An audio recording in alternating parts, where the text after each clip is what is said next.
Hello, I'm Shuni from MSK MRI.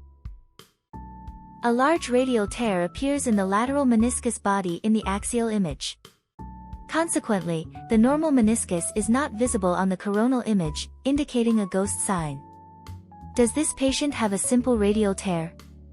If a radial tear is present, it's crucial to carefully examine for any horizontal component or signs of meniscal displacement.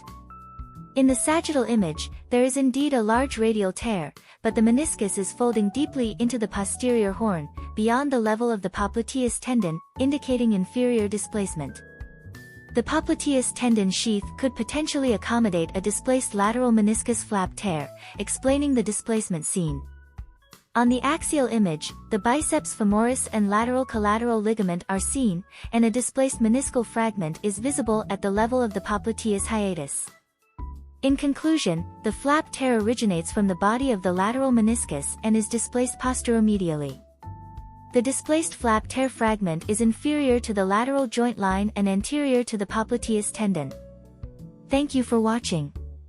If you found my video helpful, please remember to like it.